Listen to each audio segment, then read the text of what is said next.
أعوذ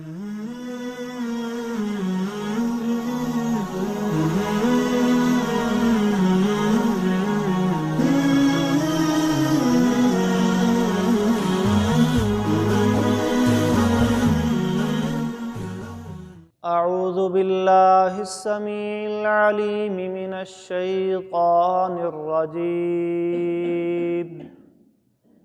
من همزه ونفخه ونفثه ومن الناس من يعجبك قوله في الحياة الدنيا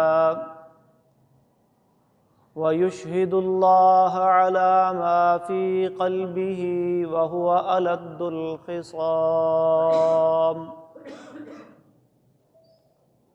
وإذا قيل له اتق الله أخذته العزة بالإثم فحسبه جهنم ولبئس المهاد.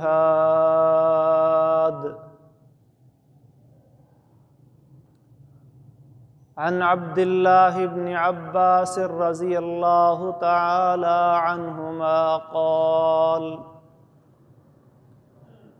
قال رسول الله صلى الله عليه وآله وسلم أبغض الناس إلى الله ثلاثة: ملحد في الحرم ومبتغ في الإسلام سنة الجاهلية ومطلب دم امرئ بغير حق ليهري قدمه. رواه البخاری.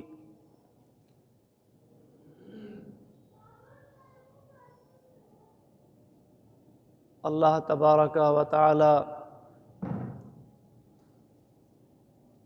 ارشاد فرماتے ہیں وَمِنَ النَّاسِ مَن يُعْجِبُكَ قَوْلُهُ فِي الْحَيَاةِ الدُّنْيَا،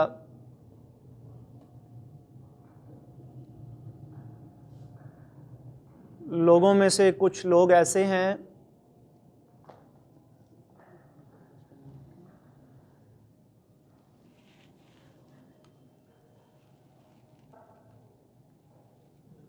جن کی بات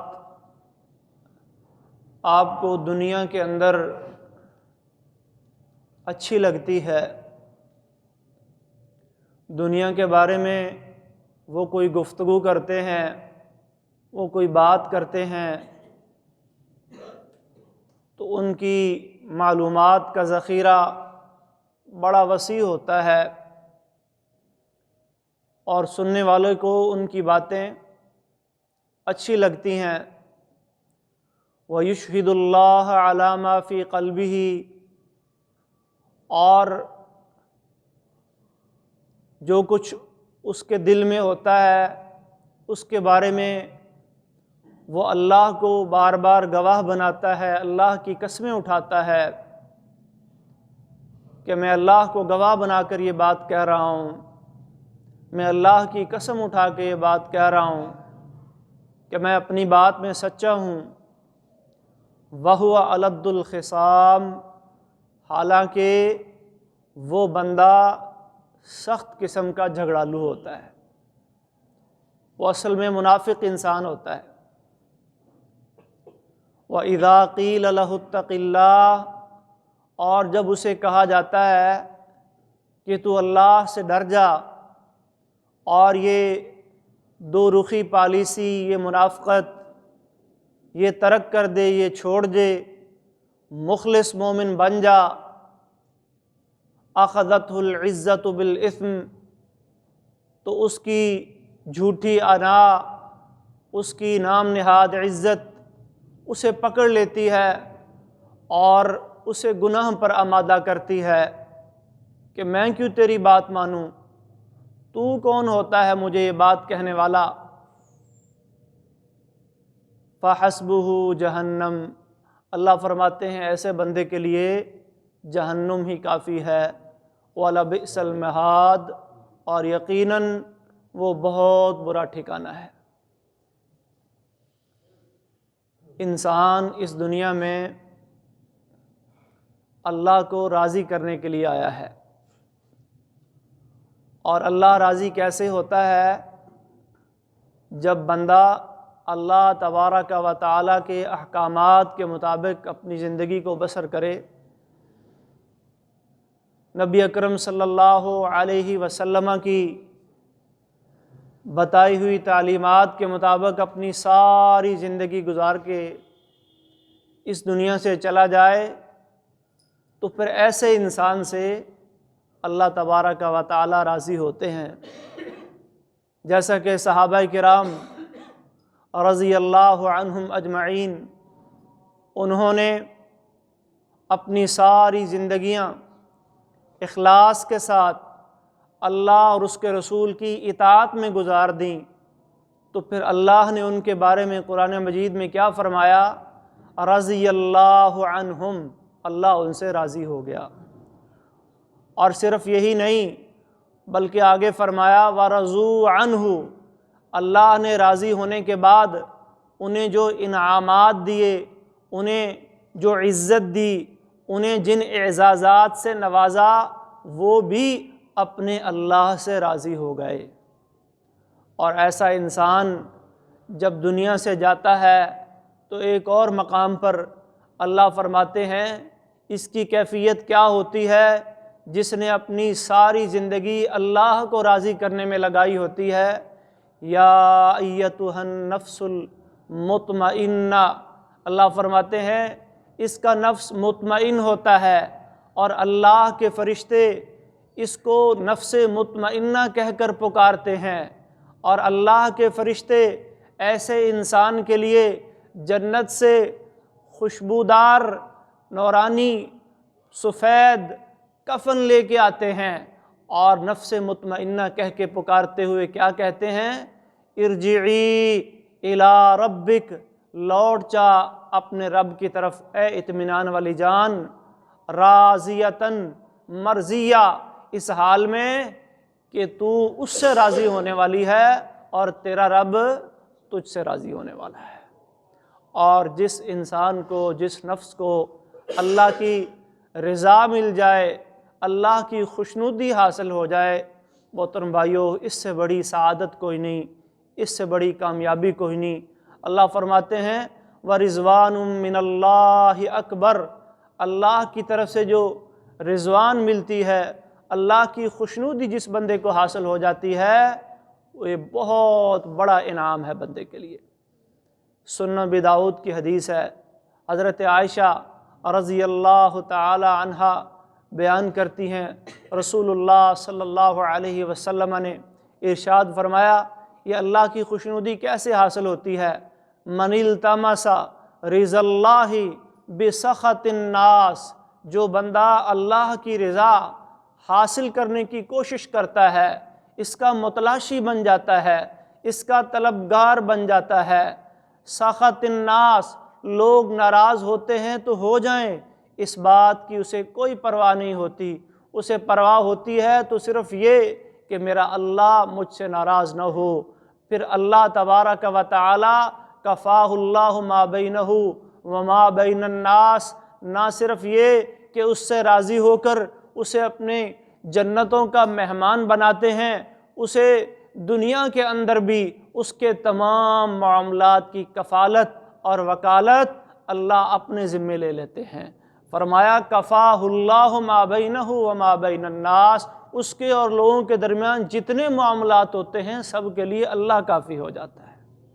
اور اللہ سے بڑھ کر وَكَفَى بِاللَّهِ وَكِيلًا وَكَفَى بِاللَّهِ كَفِيلًا، اللہ سے بڑھ کر وکالت کرنے والا، اللہ سے بڑھ کر کفالت کرنے والا کون ہو سکتا ہے؟ اللہ ہی کافی ہے۔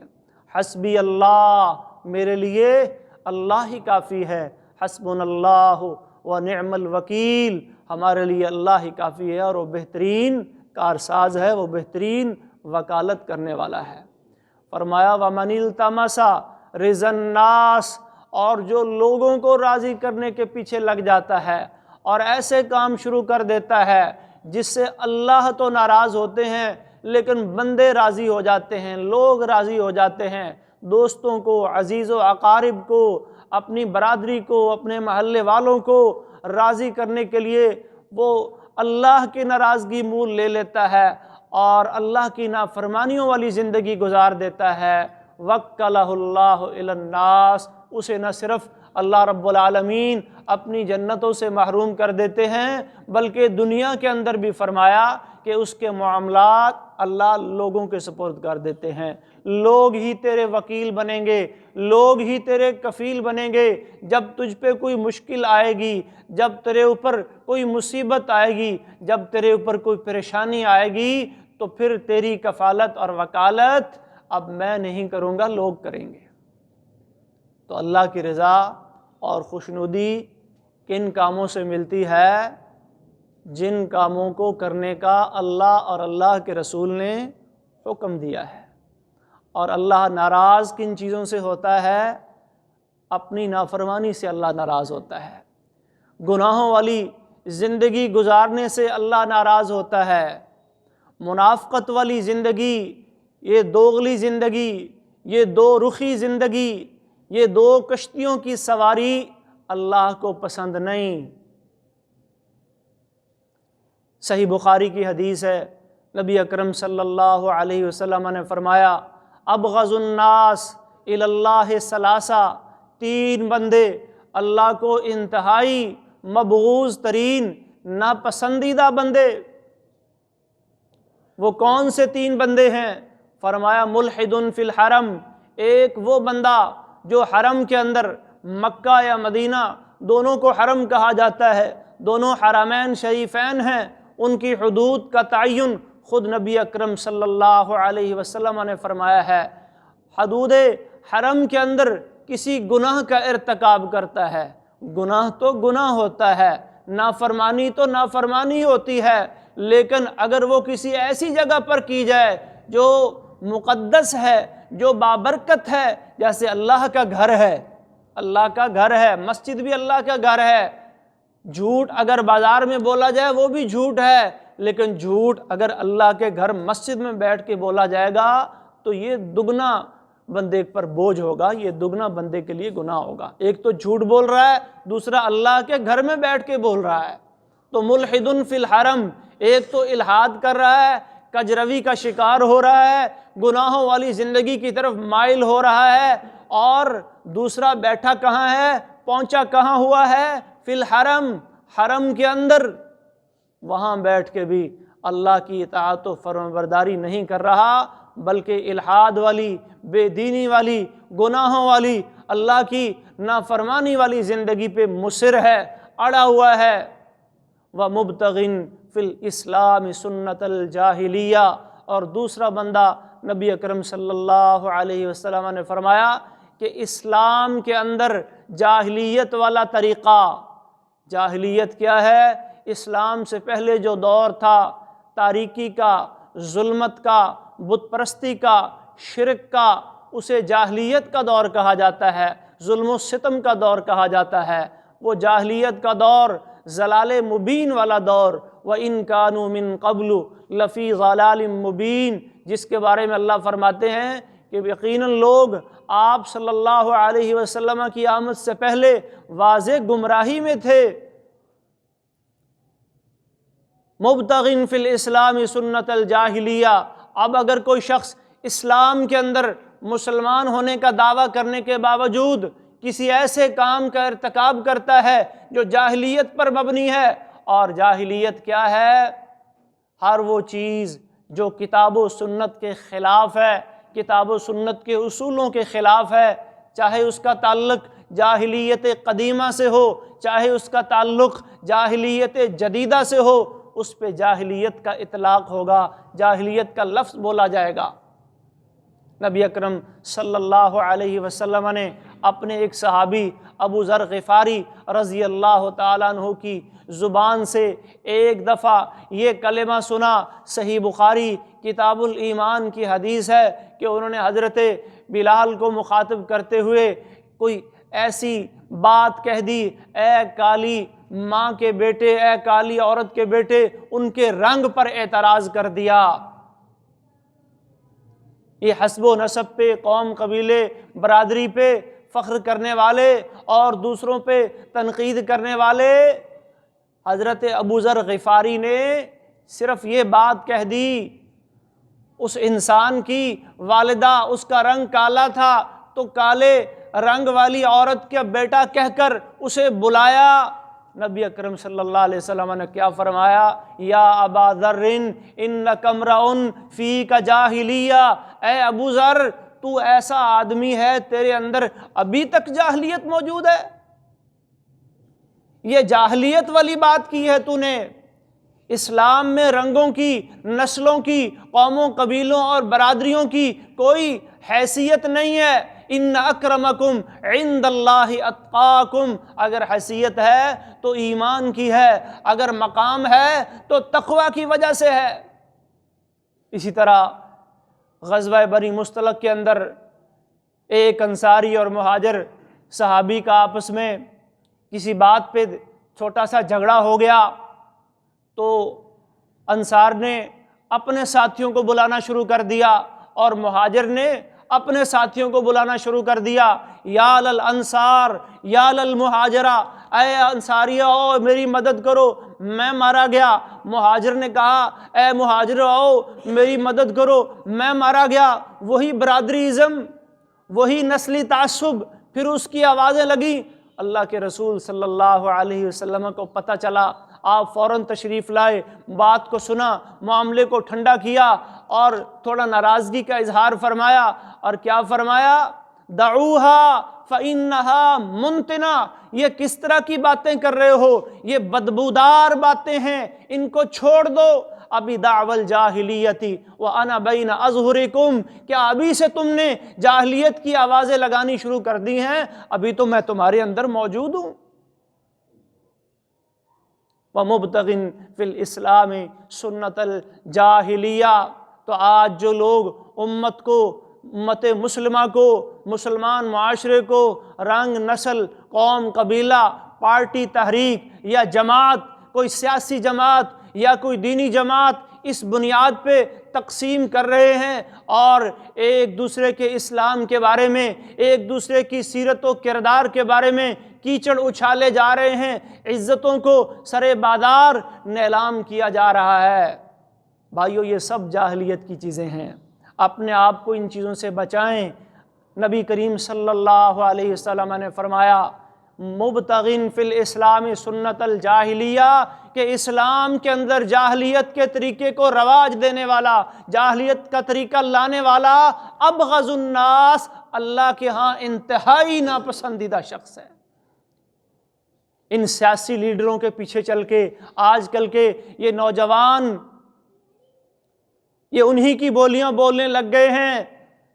ایک ہی صف میں کھڑے ہو کے نمازیں پڑھنے والے، ایک ہی مسجد میں آ کے ایک ہی امام کے پیچھے ایک ہی جماعت کے اندر شریک ہونے والے، کوئی کسی کا تعلق کسی پارٹی سے ہے، کسی کا تعلق کسی پارٹی سے ہے، اور ایک دوسرے کے خلاف دلوں میں نفرتیں اور دلوں میں بغض اور دلوں میں حسد اور دلوں میں کینے چھپائے ہوئے، اس طرح کی منتنہ یعنی بدبودار باتیں چھپائے ہوئے۔ نبی اکرم صلی اللہ علیہ وسلم نے بڑی سختی سے ان چیزوں سے منع فرمایا ہے۔ اور تیسرا ناپسندیدہ انسان کون ہے؟ نبی کریم صلی اللہ علیہ وسلم نے فرمایا وَمُطَّلِبُ دَمِ امْرِئٍ بِغَيْرِ حَقٍّ لِيُحْرِقَ دَمَهُ، کسی انسان کے خون کو ناحق بہانے والا، کسی مسلمان کا ناحق خون بہانے والا، اسے زخمی کرنے والا، اس کو قتل کرنے والا، یہ انسان اللہ رب العالمین کے ہاں ابغض الناس، سب سے زیادہ ناپسندیدہ ہے۔ ہم نے وہ کام نہیں کرنے جن سے اللہ ناراض ہوتا ہے، بلکہ ہم نے وہ کام کرنے ہیں جن سے اللہ راضی ہوتا ہے۔ وَرِضْوَانٌ مِّنَ اللَّهِ اکبر، اللہ کی رضا حاصل کرنی ہے، اللہ کی خوشنودی حاصل کرنی ہے، کیونکہ اللہ کی رضا اور خوشنودی حاصل کیے بغیر جنت میں داخلہ ممکن نہیں ہے۔ محترم بھائیو، اِذَا قِيلَ لَهُ اتَّقِ اللَّهَ أَخَذَتْهُ الْعِزَّةُ بِالْإِثْمِ،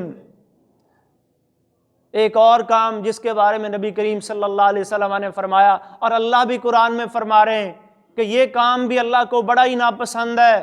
ابغض الکلام الی اللہ، یہ بات اللہ کے ہاں انتہائی ناپسندیدہ ہے، انتہائی اللہ کے ہاں مبغوض بات ہے یہ۔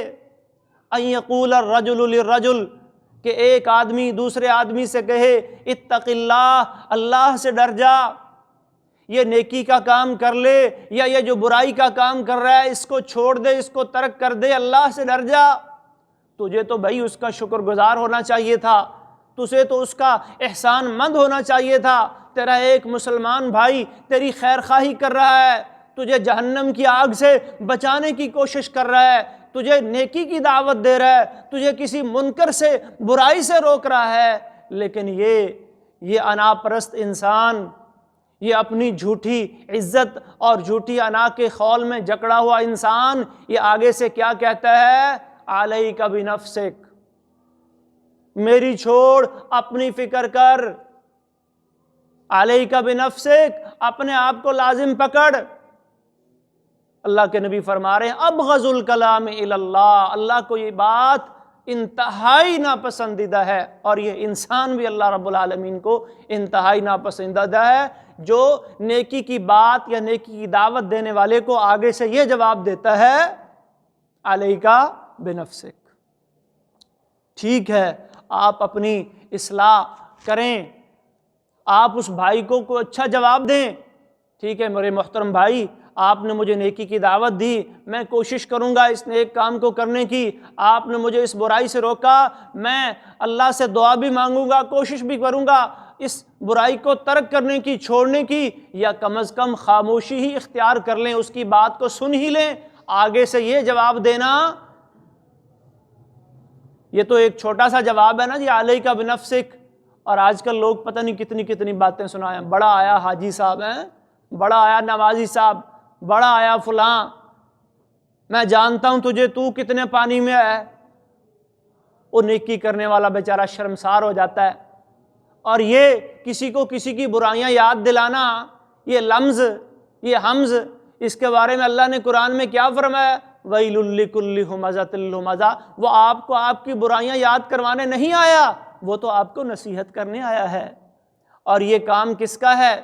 موسیٰ علیہ السلام جب فرعون کی طرف گئے اللہ کا پیغام لے کر، اور اس کو اللہ کی توحید کی دعوت دی، اور وہ جو ربوبیت کا جھوٹا اعلان کر رہا تھا اس کا رد کیا، اور بنی اسرائیل کی آزادی کی بات کی، تو آگے سے کیا کہتا ہے؟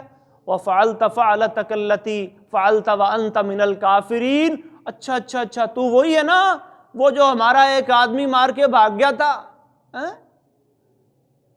قَالَ فَعَلْتُهَا اِذًا وَأَنَا مِنَ الضَّالِّينَ، موسیٰ آگے سے بولے ہاں ٹھیک ہے، مجھ سے غلطی ہوئی تھی، لیکن جب میں نے یہ کام کیا اس وقت میں ہدایت پر نہیں تھا، مجھے سمجھ نہیں تھی، اب اللہ نے مجھے ہدایت دے دی ہے، اللہ نے مجھے نبوت دے دی ہے، اللہ نے مجھے بنی اسرائیل کا رسول بنا کے بھیج دیا ہے، انا رسول رب العالمین، اب میں رب العالمین کا نمائندہ بن کے آیا ہوں، رسول بن کے آیا ہوں۔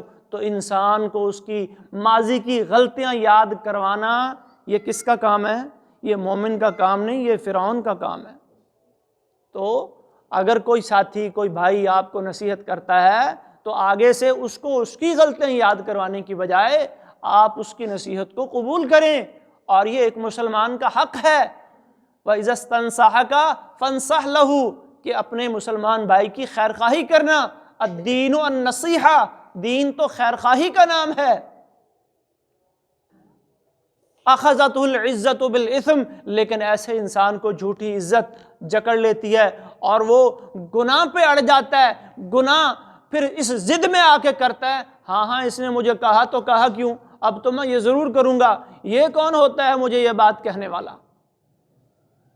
وَهُوَ أَلَدُّ الْخِصَامِ، اور باتیں کیسی ہیں؟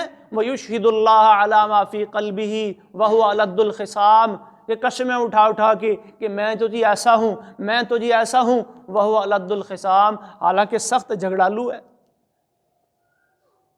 اور صحیح مسلم میں حدیث آتی ہے، نبی کریم صلی اللہ علیہ وسلم نے ایسے بندے کے بارے میں بھی کیا فرمایا؟ ابغض الناس الی اللہ، اللہ کو جو ناپسندیدہ افراد ہیں ان میں سے ایک بندہ الالد الخصم، سخت قسم کا جھگڑالو آدمی، بات بات پہ جھگڑنے والا، ترشرو آدمی، ماتھے پہ تیوری چڑھا کے رکھنے والا، موقع کی تلاش میں رہنے والا، مجھے جھگڑا کرنے کا، مجھے اگلے بندے کو کوئی دو چار باتیں سنانے کا موقع ملے صحیح، کوئی موقع جانا نہیں دیتا، تنقید کرنے کا، طعنہ زنی کرنے کا، نشتر برسانے کا، دوسروں کے جذبات اور دلوں کو مجروح کرنے کا۔ ایسا انسان الالد الخصم، نبی کریم صلی اللہ علیہ وسلم فرماتے ہیں ابغض الناس، یہ بندہ بھی اللہ کو انتہائی ناپسندیدہ ہے۔ ان اللہ، سنن بہقی میں اور صحیح ابن حبان میں ایک حدیث آتی ہے، اس میں نبی کریم صلی اللہ علیہ وسلم نے جن 3 افراد کے بارے میں فرمایا کہ اللہ انہیں ناپسند فرماتے ہیں، وہ کون 3 افراد ہیں؟ ان اللہ یبغض کل جعزری جواز سخاب فی الاسواق، بے شک اللہ تعالیٰ متکبر انسان کو، فخر کرنے والا، غرور کرنے والا، تکبر کرنے والا، جعزری، بخیل اور کنجوس اور اپنا مال روک روک کے رکھنے والا ایسے انسان کو، اور سخاب فی الاسواق، بازاروں میں جاتا ہے تو چیختا ہے، چلاتا ہے، سارا دن آوازیں لگاتا ہے، اپنا سامان بیچتا ہے، جیفۃ باللیل حمار بالنہار، رات کو مردوں کی طرح سویا ہوتا ہے اور دن کو حمار، جس طرح گدھا کام کرتا ہے اس طرح گدھوں کی طرح وہ کام کر رہا ہے۔ عالم بامر الدنیا جاہل بامر الآخرہ، دنیا کے معاملات کا بڑا پتہ ہے، آخرت کے معاملے سے بالکل کورا ہے، جاہل ہے۔ ان اللہ یبغض، اللہ کو یہ 3 افراد بھی انتہائی ناپسندیدہ ہے۔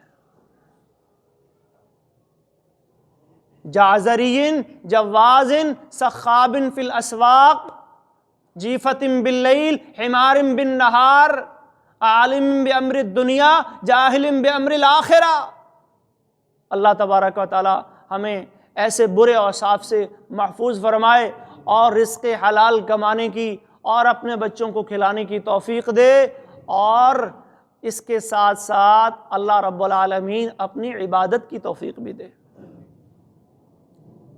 یہ دیکھیں کتنا مطلب ہمارے ہاں ایک برا لفظ ہے نا، گدھا کسی کو کہنا ایک گالی سمجھا جاتا ہے، یہ نبی کریم صلی اللہ علیہ وسلم نے لفظ استعمال کیا کس انسان کے لیے؟ جو سارا دن جتا ہوا ہے، مشین کی طرح کام کر رہا ہے، نماز کی فکر نہیں، ذکر و اذکار کی فکر نہیں، پاکی ناپاکی کی فکر نہیں، اللہ کے احکامات کی فکر نہیں، بس صبح سے لے کر شام تک مزدور ہے تو اپنی مزدوری میں جتا ہوا ہے، تاجر ہے تو اپنی تجارت میں لگا ہوا ہے، کسان ہے تو اپنے کھیتوں میں مصروف ہے، مویشی رکھے ہوئے ہیں تو اپنے جانوروں میں مست ہے، کوئی فکر نہیں ہے کہ میں اللہ کا بندہ ہوں، مجھے اپنے اللہ کے سامنے جواب دہ ہونا ہے۔ 5 وقت مسجد سے صدا آتی ہے اللہ اکبر کی، میں نے اس صدا کا جواب دیا، میں اللہ کی پکار پہ میں نے لبیک کہا، میں گیا۔ ایسے انسان سے بھی نبی کریم صلی اللہ علیہ وسلم نے فرمایا کہ اللہ تبارک و تعالیٰ کیا کرتے ہیں؟ انتہائی نفرت کرتے ہیں، ناپسند کرتے ہیں۔ ابغض الاعمال الی اللہ الشرک باللہ، مسند ابی اعلیٰ کی حدیث ہے، نبی کریم صلی اللہ علیہ وسلم فرماتے ہیں ثم قطیعۃ الرحم، 2 اور عمل بتائے جو اللہ تبارک و تعالیٰ کو انتہائی ناپسندیدہ ہے۔ اللہ کو ناپسندیدہ اعمال میں سب سے زیادہ ناپسندیدہ عمل کون سا ہے؟ الشرک باللہ، اللہ کے ساتھ کسی کو شریک بنانا، اللہ کے مقابلے میں کوئی شریک ٹھہرا لینا، اس کی ذات کے اندر، اس کی صفات کے اندر، اس کی عبادت کے اندر اس کا کوئی ثانی، اس کا کوئی شریک، اس کا کوئی ہمسر کھڑا کر لینا۔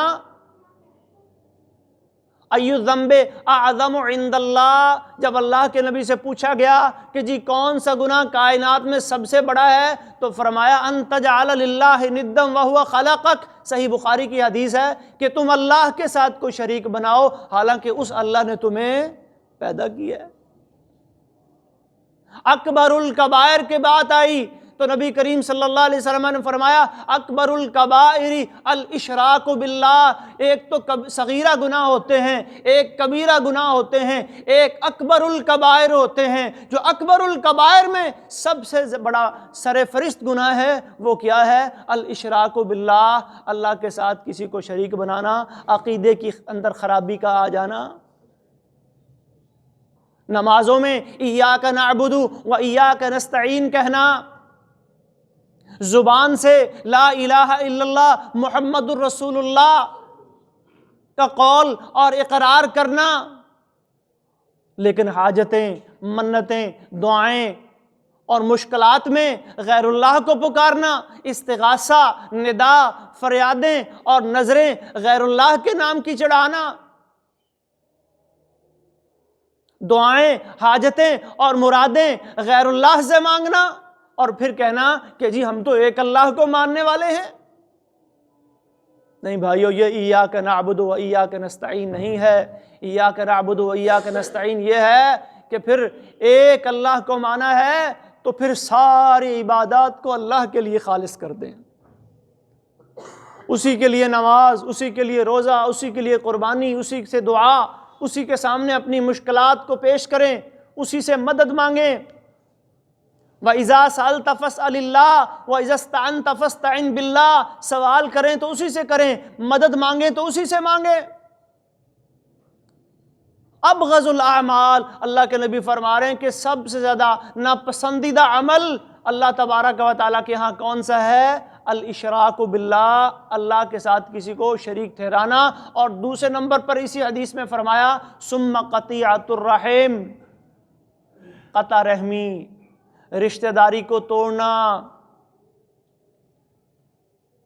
اسلام رشتہ داری کو ملانے کا حکم دیتا ہے۔ نبی کریم صلی اللہ علیہ وسلم نے فرمایا کہ جنت میں سلامتی کے ساتھ جانا چاہتے ہو تو کیا کرو؟ افشوا السلام، سلام کو عام کرو، وَأَطْعِمُوا الطَّعَامَ، لوگوں کو کھانا کھلاؤ، وَصِلُوا الْأَرْحَامَ، اور رشتہ داریوں کو جوڑو، وَصَلُّوا بِاللَّيْلِ وَالنَّاسُ نِيَامٌ، اور رات کو نمازیں پڑھو جب لوگ سوئے ہوئے ہوں، تہجد کی نماز۔ تدخل الجنت بسلام، یہ چار کام کر لو، سلامتی کے ساتھ جنت میں داخل ہو جاؤ گے۔ رشتہ داری کے بارے میں اللہ تبارک و تعالیٰ نے بڑا پوچھنا ہے۔ لا يدخل الجنت قاطع، فرمایا رشتہ داری کو توڑنے والا جنت میں نہیں جائے گا جب تک اپنے اس عمل کا حساب و کتاب نہ دے لے گا۔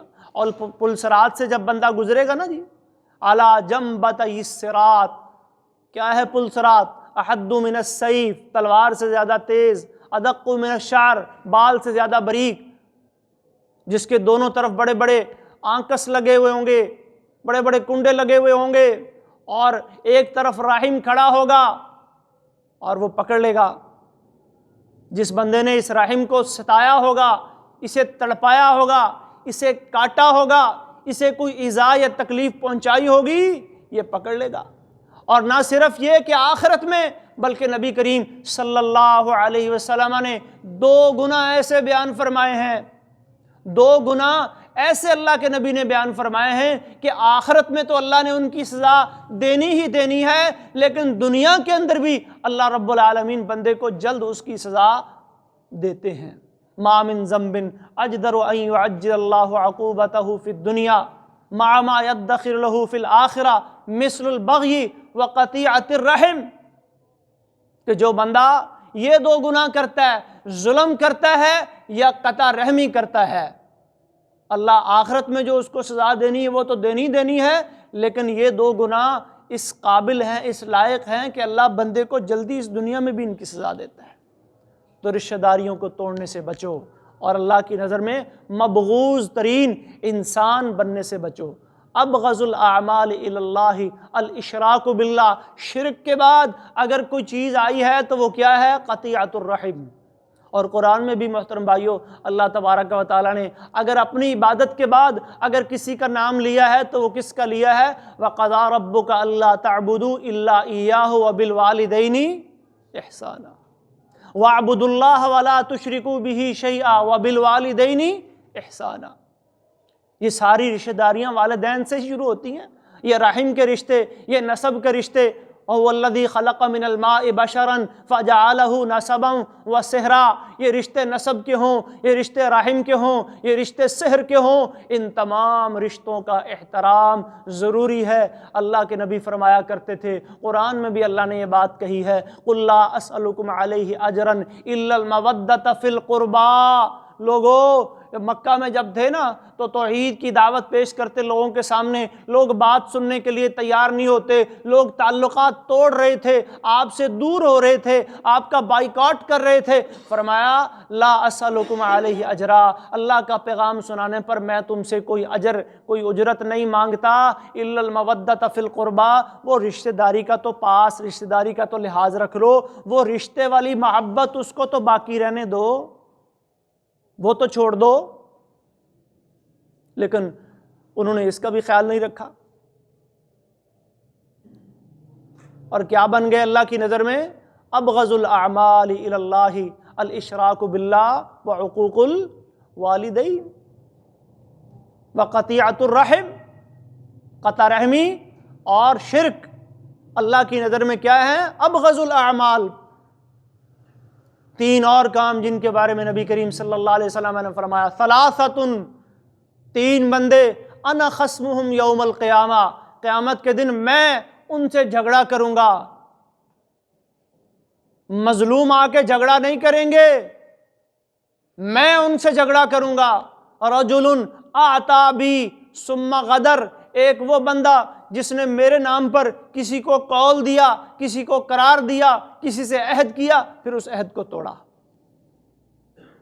جس سے وعدہ خلافی کی، جس سے عہد شکنی کی، جس کے ساتھ معاہدہ کیا، اس کو توڑا، اس کا تو نقصان ہوا ہی ہوا، وہ تو پریشان ہوا ہی ہوا، وہ تو پوچھے گا۔ لیکن اللہ فرماتے ہیں انا خصمہم یوم القیامہ، میں قیامت کے دن ان سے جھگڑوں گا۔ ایک وہ بندہ جس نے میرے نام پر کسی کو عہد دیا، کسی کو قول قرار دیا اور پھر اسے توڑ دیا، جبکہ اللہ قرآن میں فرماتے ہیں یا ایھا الذین آمنوا اوفوا بالعقود، اے ایمان والو اپنے قول قرار یہ پورے کرو، کسی سے قول کرو، کسی سے قرار کرو، کسی سے زبان کرو، کوئی تحریر کرو، کوئی معاہدہ کرو تو اس سے پھرو مت، اسے پورا کرو۔ اوفوا بالعقود، اوفوا بالعہد ان العہد کان مسئولا، یہ اللہ نے پوچھنا ہے، یہ قول کیا تھا، یہ اقرار کیا تھا، اس کو پورا کیوں نہیں کیا؟ فرمایا دوسرا وہ بندہ وَرَجُلٌ بَاعَ حُرًّا ثُمَّ أَكَلَ ثَمَنَهُ، وہ آدمی جو کسی آزاد انسان کو غلام بنا کر بیچ گیا اور اس کی قیمت کھا گیا۔ زمانہ جاہلیت میں لوگ یہ کام بھی کرتے تھے، جیسے حضرت سلمان فارسی رضی اللہ تعالیٰ عنہ کا واقعہ ملتا ہے کہ وہ ایران سے چلے، جب انہیں پتہ چلا سچے دین کا، دین حق کی تلاش میں، تو وہ سفر کرتے کرتے مدینہ کی طرف آتے آتے کچھ لوگوں نے زبردستی انہیں غلام بنا لیا اور غلام بنا کے بیچ ڈالا۔ اور تیسرا کون ہے؟ وَرَجُلٌ اسْتَأْجَرَ أَجِيرًا، وہ بندہ جس نے کوئی مزدور رکھا، کوئی ملازم رکھا، فَاسْتَوْفَى مِنْهُ، کام تو اس سے پورا لے لیا، وَلَمْ يُعْتِ أَجْرَهُ، لیکن اس کی اجرت پوری نہیں دی، اس کی مزدوری پوری نہیں دی۔ حالانکہ حق یہ تھا اعطوا الأجیر أجرہ قبل ان یجف عرقہ، سنن ابن ماجہ کی روایت ہے، فرمایا کہ مزدور کو اس کی مزدوری، اس کا پسینہ خشک ہونے سے پہلے ادا کرو، لیکن اس نے کیا کیا؟ فاستوفى منہ، اس سے کام پورا لے لیا، لیکن ولم یعط اجرہ، جب اجر کی باری آئی، جب اجرت اور مزدوری کی باری آئی تو اس کی مزدوری اس کو نہیں دی۔ فرمایا ثلاثۃ انا خصمہم، ان تین بندوں سے میں نے جو ہے وہ کیا کرنا ہے؟ جھگڑا کرنا ہے۔ اور بھائیو جس سے اللہ جھگڑا کرے گا، جس سے اللہ ناراض ہوگا، بھلا وہ کبھی جیت پائے گا؟ اللہ پھر اس سے راضی ہو پائے گا؟ اللہ تبارک و تعالی ہمیں ایسے کاموں سے محفوظ فرمائے۔ تو یہ وہ کام ہیں جن سے اللہ ناراض ہوتے ہیں، ہم نے اللہ کی رضا والے کام کرنے ہیں، اللہ کی خوشنودی والے کام کرنے ہیں، اللہ کی ناراضگی والے کاموں سے اپنے آپ کو بچانا ہے۔ اللہ کن کاموں پہ ناراض ہوتے ہیں؟ حقوق اللہ کی پامالی پہ بھی اللہ ناراض ہوتے ہیں، حقوق العباد کی پامالی پہ بھی اللہ ناراض ہوتے ہیں۔ یہ جو احادیث میں آپ کے سامنے رکھ رہا ہوں، ان میں سے کچھ کا تعلق حقوق اللہ سے ہے۔ شرک یہ اللہ کی حق تلفی ہے، کیونکہ عبادت صرف اللہ کا حق ہے۔ یہ حق اگر آپ اللہ کے علاوہ کسی اور کو دیں گے تو آپ نے اللہ کی حق تلفی کی ہے۔ اور ظلم اور قطع رحمی یہ بندوں کی حق تلفی ہے۔ حقوق العباد میں اگر کوئی کوتاہی کریں گے، اس میں اللہ کے سامنے بھی باز پرس ہوگی، اللہ کو بھی حساب و کتاب دینا ہوگا اور اللہ کے بندوں کو بھی دینا ہوگا۔ اربعۃ، ایک حدیث میں آتا ہے، نبی کریم صلی اللہ علیہ وسلم نے فرمایا اربعۃ یبغضهم اللہ، 4 بندے اللہ ان سے بھی ناپسند کرتا ہے، وہ بھی اللہ کے ہاں ناپسندیدہ بندے ہیں۔ البیاع الحلاف، وہ تاجر جو اپنا سودا بیچتا ہے اور قسمیں اٹھاتا ہے۔ سودا بیچتا ہے اور سودا کیسے بیچتا ہے جی؟ قسمیں اٹھا اٹھا کے، بات بات پہ قسم اٹھا رہا ہے، اللہ کی قسم اتنے میں ملا، اللہ کی قسم بغیر آپ کو پرافٹ کے دے رہا ہوں، بات بات پہ قسمیں اٹھا رہا ہے۔ تو قسمیں اٹھا اٹھا کے سودا بیچنا یہ اللہ کو پسندیدہ بات نہیں ہے۔ آپ اپنی تجارت کریں، امانت کے ساتھ کریں، دیانت کے ساتھ کریں، اپنا ایک معیار بنائیں، سچ بولیں۔ جب آپ سچ بولیں گے، امانت و دیانت کو اپنا شعار بنائیں گے، لوگ آپ کے پاس آئیں گے، آپ کو قسمیں اٹھانے کی ضرورت ہی نہیں پڑے گی۔ قسمیں اٹھانے کی ضرورت اسی کو پڑتی ہے جو اندر سے 2 نمبری کر رہا ہوتا ہے، جیسے اللہ تبارک و تعالیٰ نے قرآن میں فرمایا نا جی، وَمِنَ النَّاسِ مَن يُعْجِبُكَ قَوْلُهُ فِي الْحَيَاةِ الدُّنْيَا وَيُشْهِدُ اللَّهَ عَلَى مَا فِي، چکنی چپڑی باتیں کرنے والا اور اندر سے جی میرے دل میں یہ ہے، بڑا ایمان ہے، بڑی اسلام کی محبت ہے، بڑی آپ کی محبت ہے، قسمیں اٹھا اٹھا کے اللہ کے نبی کو یقین دلانے کی کوشش کر رہا ہے۔ ایک اور مقام پہ اللہ فرماتے ہیں اذا جاءک المنافقون قالوا نشہد انک لرسول اللہ واللہ یعلم انک لرسول۔ یہ اس طرح کے منافق لوگ آپ کے پاس آتے ہیں اور قسمیں اٹھا اٹھا کے کہتے ہیں جی ہم گواہیاں دیتے ہیں، ہم قسمیں اٹھاتے ہیں، آپ اللہ کے سچے رسول ہیں، ہم آپ کو خاتم النبیین تسلیم کرتے ہیں۔ واللہ یشہد ان المنافقین لکاذبون۔ اے نبی آپ سن لیں، اللہ بھی یہ شہادت دے رہا ہے، اللہ بھی یہ بات قسم اٹھا کے کہہ رہا ہے کہ یہ منافق ہیں اور جھوٹ بول رہے ہیں۔ البیاع الحلاف، قسمیں اٹھا اٹھا کے سودا بیچنے والا، سودا بیچنے کے لیے کبھی قسمیں نہ اٹھائیں۔ والفقیر المختال، فقیر ہے، محتاج ہے، سائل ہے، مانگنے والا ہے، لیکن متکبر ہے، دل میں تکبر ہے، پھرتا مانگتا ہے لیکن دل کے اندر تکبر بیٹھا ہوا ہے، متکبر ہے۔ والشیخ الزانی، تیسرا فرمایا کہ بوڑھا ہو چکا ہے، بڑھاپے کی عمر کو پہنچ چکا ہے لیکن بدکاری کی عادت ابھی نہیں چھوٹی، بدکاری کرتا ہے۔ اور چوتھا فرمایا والامام الجائر، امیر ہے، امام ہے، حکمران ہے، کسی بھی عہدے یا منصب پر فائز ہے، جائر ہے، ظالم ہے۔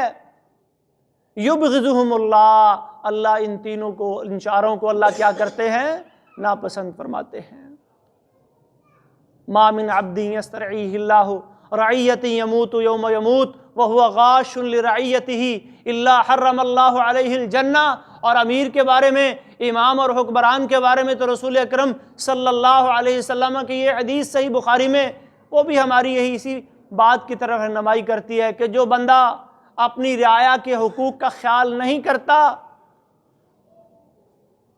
ان کی صحیح طریقے سے نگرانی نہیں کرتا، اپنی ذمہ داریوں کو صحیح طریقے سے نبھاتا نہیں ہے، جس دن اللہ سے ملاقات ہوگی، جس دن اللہ کے سامنے پیش ہوگا، حرم اللہ علیہ الجنہ، اللہ ایسے انسان پر جنت کو حرام کر دیں گے۔ اللہ نے اگر کوئی عہدہ دیا ہے، اللہ نے اگر کوئی منصب دیا ہے، اللہ نے اگر کوئی امارت دی ہے، ایک بندے کی دی ہے، 2 یا 4 افراد کی دی ہے، یا زیادہ افراد کی دی ہے، اللہ نے آپ کو گھر کا سربراہ بنایا ہے، گھر کا امیر بنایا ہے، کلکم مسئول، اللہ کے نبی فرماتے ہیں ہر بندہ ذمہ دار ہے. کوئی یہ نہ سمجھے کہ جی میرے پاس کون سا گورنمنٹ کا کوئی عہدہ ہے، میرے پاس کون سا کوئی سرکاری عہدہ ہے. کوئی ضروری نہیں کوئی بڑے عہدے والے سے پوچھا جائے گا. کلکم مسئول، ہر بندے سے پوچھا جائے گا. ہر بندہ، جو ایک بندہ بھی اس کے ماتحت ہے، اس کی زیر نگرانی، اس سے بھی سوال ہونا ہے. ہاں بھئی تو نے کیا کیا تھا؟ تو یہ 4 قسم کے افراد، ان کے بارے میں بھی نبی کریم صلی اللہ علیہ وسلم نے فرمایا کہ یبغضہم اللہ، اللہ تبارک و تعالیٰ ان کو کیا فرمائیں گے؟ ناپسند فرمائیں گے. تو یہ ناپسندیدہ افراد کتاب و سنت کی روشنی میں آج ان کے بارے میں ہم نے کچھ سنا ہے. اللہ تبارک و تعالیٰ سے دعا ہے کہ اللہ تبارک و تعالیٰ ہمیں ان لوگوں میں شامل نہ فرمائے اور ہمارا شمار ان لوگوں میں فرمائے جو اللہ کو پسند ہیں. اللہ کو پسند کون ہے؟ صحیح مسلم کی حدیث ہے، نبی کریم صلی اللہ علیہ وسلم فرماتے ہیں ان اللہ یرضی لکم ثلاثا ویسخط لکم ثلاثا. اللہ تمہارے لیے 3 چیزیں پسند کرتے ہیں اور 3 چیزیں کی وجہ سے تم پہ ناراض ہوتے ہیں. یرضی لکم ان تعبدوہ ولا تشرکوا بہ شیئا. پہلی چیز کہ اپنا عقیدہ بہتر کر لو، عقیدہ توحید والا بنا لو. اطیع اللہ اور اطیع الرسول کو اپنا شعار بنا لو. عبادت صرف ایک اللہ کی کرنی ہے، اس کے سامنے جھکنا ہے، اس کے ساتھ کسی کو شریک نہیں بنانا. اس کے سوا کوئی غوث، کوئی داتا، کوئی دستگیر، کوئی مشکلیں حل کرنے والا، کوئی مصیبتیں ٹالنے والا، کوئی بیماریوں سے شفا دینے والا، کوئی اولادیں دینے والا نہیں. وہ واحد ہے، اس کا کوئی شریک نہیں، اس کا کوئی ثانی نہیں. یہ لاسانی سرکاریں جو بنی پھرتی ہیں، اللہ اکبر، وہ تو قل هو اللہ احد، کہہ دو اللہ ایک ہے، اس کا کوئی شریک نہیں. نہ اس کی ذات میں اس کا کوئی شریک ہے، نہ اس کی صفات میں اس کا کوئی شریک ہے، نہ عبادت میں ہمیں اس کے ساتھ کسی کو شریک کرنا چاہیے. عبادت بھی صرف اس ایک اللہ کی کرنی چاہیے. اللہ سب سے زیادہ راضی اپنے بندوں پہ اس بات پہ ہوتا ہے. یرضی لکم ان تعبدوا ولا تشرکوا بہ شیئا، پہلی بات جس سے اللہ راضی ہوتا ہے. دوسری بات وَأَن تَنَاصَحُوا مَن وَلَّاهُ اللَّهُ أُمُورَكُمْ، دوسری بات جس سے اللہ راضی ہوتا ہے کہ جن افراد کو، جن لوگوں کو اللہ نے تمہارے معاملات کا ذمہ دار بنایا ہے، جو تمہارے امیر ہیں، امراء ہیں، حکمران ہیں، حکام ہیں، بادشاہ ہیں، جو بھی ہیں، جو بھی سسٹم ہے، جو بھی نظام ہے، ان کی خیر خواہی کرو، ان کے لیے دعا کرو. ان کی خیر خواہی کیا ہے؟ ہم ان کی غیبتیں کریں، ہم ان کی چغلیاں کریں، ہم ممبروں پہ کھڑے ہو کے ان کو للکاریں؟ نہیں، ان کے لیے دعا کریں. سلف صالحین کا یہی طریقہ تھا. صحابہ کرام رضی اللہ عنہم اجمعین، خلافت راشدہ کا دور ہو، خلافت بنو امیہ کا دور ہو، خلافت بنو عباس کا دور ہو، صحابہ کو دیکھ لیں، تابعین کو دیکھ لیں، ائمہ اعظام کو دیکھ لیں، انہوں نے کبھی اس طرح جو ہے وہ اپنے حکمرانوں کے خلاف خروج کا راستہ اختیار نہیں کیا. یہ خروج کا راستہ بھی اللہ کو انتہائی ناپسند ہے. یہ خارجی فکر اور خارجی سوچ، صحیح مسلم کی حدیث ہے، حضرت علی رضی اللہ تعالیٰ عنہ کے دور میں جب خارجیوں نے سر اٹھایا تو علی رضی اللہ تعالیٰ عنہ فرمانے لگے کہ بے شک رسول اللہ صلی اللہ علیہ وسلم نے ہمیں کچھ لوگوں کے بارے میں بتایا تھا، ان کی صفتیں گنوائی تھیں کہ وہ ایسے ایسے لوگ ہوں گے، اور یہ جو خارجی لوگ ہیں وہ نشانیاں میں ان لوگوں میں دیکھ رہا ہوں. اور ان کے بارے میں جناب رسول اللہ صلی اللہ علیہ وسلم نے یہ بھی فرمایا تھا ابغض الخلق الی اللہ، کہ یہ تکفیری ذہن کے، یہ خارجی ذہن کے، یہ بغاوتیں، یہ شورشیں، یہ فتنے کھڑے کرنے والے، یہ ابغض الخلق الی اللہ، اللہ کے نزدیک سب سے زیادہ ناپسندیدہ افراد کی فہرست میں یہ لوگ بھی شامل ہیں. اللہ اس سے راضی نہیں ہوتا کہ ہم فتنوں، سازشوں اور بغاوتوں کے اندر اپنے آپ کو ملوث کریں. وَأَن تَنَاصَحُوا مَن وَلَّاهُ اللَّهُ أُمُورَكُمْ، ان کی خیر خواہی کرو. انہیں نصیحت کرنا چاہتے ہو تو جا کے ان سے ملو، تنہائی میں نصیحت کرو. نصیحت کا فائدہ تنہائی میں ہوتا ہے. یہ ممبروں پہ چڑھ کے للکارنا یا میڈیا پہ آ کے کیچڑ اچھالنا، یہ نصیحت نہیں ہوتی. اس سے الٹا نقصان ہوتا ہے، اس سے شر پھیلتا ہے، اس سے معاشرے میں بگاڑ آتا ہے۔ وَأَن تَنَاصَحُوا مَن وَلَّاهُ اللَّهُ أُمُورَكُمْ، اپنے حکمرانوں کے ساتھ تم کیا کرو؟ خیر خواہی کرو، وہ جیسے بھی ہوں۔ صحابہ نے پوچھا جی اگر وہ ہم پہ ظلم کریں، اگر وہ ہمیں ہمارے حق نہ دیں، جو ان کی ذمہ داریاں وہ نہ نبھائیں، پھر ہم کیا کریں؟ فرمایا ان کی ذمہ داریوں کے بارے میں ان سے اللہ پوچھے گا، جو تمہاری ذمہ داریاں ہیں وہ تم ادا کرو، اللہ پوچھے گا ان سے، پھر اپنے معاملات اللہ پہ چھوڑ دو۔ وَأَن تَعْتَصِمُوا بِحَبْلِ اللَّهِ جَمِيعًا، اور تیسری چیز جس سے اللہ راضی ہوتے ہیں کہ اللہ کی رضی کو مضبوطی سے تھام لو، اتحاد، وحدت، اس کو تھام لو، اللہ کی رسی کو، کتاب اللہ کو، سنت رسول کو مضبوطی کے ساتھ تھام لو۔ وَيَسْخَطُ لَكُمْ، ناراض کن تین باتوں پہ ہوتا ہے؟ قیل وقال، وکثرت السؤال، واضاعت المال، یہ فضول باتیں، فضول گفتگویں، بہت زیادہ سوال کرنا اور مال کو ضائع کرنا۔ مال بھی اللہ کی نعمتوں میں سے ایک نعمت ہے، اس کے ضیاع پہ بھی اللہ نے سوال کرنا ہے۔ اللہ سے دعا ہے کہ اللہ تبارک و تعالی ہمیں اپنی رضامندی اور خوشنودی والے کام کرنے کی توفیق عطا فرمائے، اور جب ہم دنیا سے جائیں تو رب العالمین کے فرشتے یہ بشارتیں آ کے سنائیں، ان الذین قالوا ربنا اللہ ثم استقاموا تتنزل علیہم الملائکۃ الا تخافوا ولا تحزنوا وابشروا بالجنۃ التی کنتم توعدون۔ اللہ کے فرشتے یہ بشارتیں آ کے سنائیں، یا ایتھا النفس المطمئنہ ارجعی الی ربک راضیۃ مرضیہ فادخلی فی عبادی وادخلی جنتی۔ وآخر دعوانا الحمد للہ رب العالمین۔ وقولوا قولی ھذا استغفر اللہ لی ولکم ولسائر المؤمنین واستغفروہ انہ هو الغفور الرحیم۔